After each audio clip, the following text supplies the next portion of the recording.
Episode 652. Deception didn't say a word, listening to this guy ramble on about a bunch of theories. But was this theory really all that important?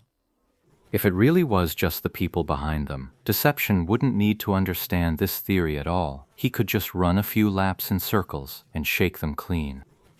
The real problem was that, while these were the pursuers in sight, there were more than just them. Once they relayed the target's position, more squads would converge from all directions. The old ones had barely been shaken off when new ones arrived, an endless cycle. This was exactly why Deception could never break through the encirclement. Now, without a word, he wanted to see just what kind of trick Lord Grimm, who could spin a whole theory out of something so simple, would pull off. A left turn at the intersection. What's so special about that? I'd have done the same thing myself. Deception followed Lord Grimm, thinking to himself, when, just as they turned, Lord Grimm immediately ducked into an empty house on the side. This room had a window, so he cut through it and jumped out, landing on a different street. There was a window. Deception didn't know that. He had to admit it. But that guy was just relying on an external map overlay. If I turned one on too, I could make the same call, couldn't I? He slipped through the hall and out the window, then vaulted up onto a high wall.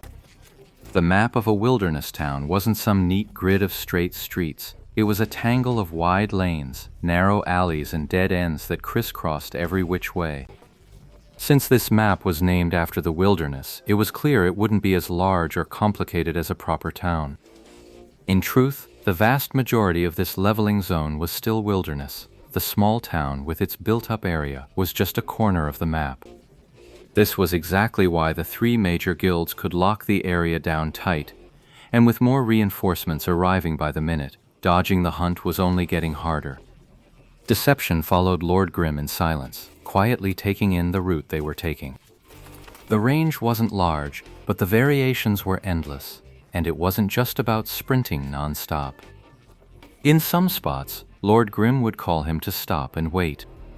Deception didn't ask, and Deception was determined not to ask why.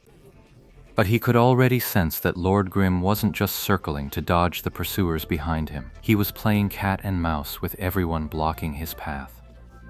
He seemed to have a certain calculation of the opponent's deployment in his mind. Could that really happen? Deception was startled. Even with Lord Grimm leading the escape, they weren't completely avoiding encounters. But at least they never ran into the kind of dead-end Deception kept hitting.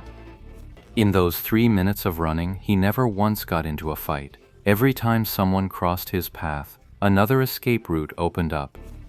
Scaling walls, jumping through windows, cutting through alleys, a route that seemed random, yet held a certain design. He could handle any sudden situation. Every route left room to adapt.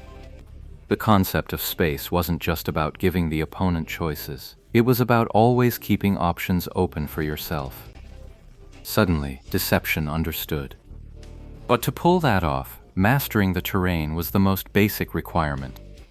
And yet, the one thing Deception had consistently overlooked was precisely this kind of basic intelligence. How was it? It was at this moment that Lord Grimm suddenly asked. Passable. Deception was still being stubborn.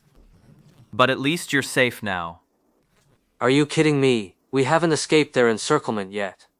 You've just been going in circles within a fairly small area. Oh? You were tracking our movement route? Then you didn't notice you'd already left combat? Deception blinked, then realized at some point his character had left combat. He could now cast a log-out shield far safer than the jumping prison river. You can log out now. What about you? Me? I never planned on leaving. I've still got scavenging to do. Still not logging off? Yi Shu turned his head, glancing at Deception, who still hadn't logged off. He asked. What? You've got a thing for scavenging too? That's my specialty. On this point, Deception was utterly unapologetic. When it comes to scavenging, if he says he's second, no one dares claim first. You're still wet behind the ears.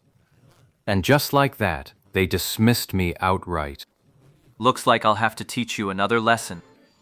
Deception was absolutely furious. In the field of scavenging, someone actually dared to lecture him. It was ridiculous. That's not scavenging. That's just PK for loot. Deception corrected Yushu. Actually, those scavengers would love to PK for gear too, but they don't have the skill, so they have to resort to taking advantage of the chaos, right? Of course not. Scavenging is the easiest way to get more gear. If you went around PKing one by one, you'd never get as much loot. Not as much as scavenging? So here's my question. If I head to the leveling zone right now and start killing everyone I see, by the end of the day, do you think I'd have more gear from drops or you from scavenging? You'd kill people all day? You're an animal. Deception was realizing that, by this logic, scavenging was truly no match for PK loot dropping. Scavenging requires opportunity, requires waiting. It's nothing like PKing for equipment drops, where you create your own chances, and easily at that. Just hack at anyone you see. Scavenging's not much better. At least PK takes some skill. No, this isn't right. Deception kept saying it, but he couldn't put his finger on what was wrong. What's wrong with it? Scavenging looks a bit more moral than PKing for gear drops. It's just that scavenging is more passive. But in reality, when it comes to intent, isn't your scavenging also a form of initiative? It's all the same greed for equipment.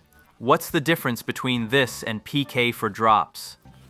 Rather than scavenging like a coward, I'd rather jump out and slaughter them all.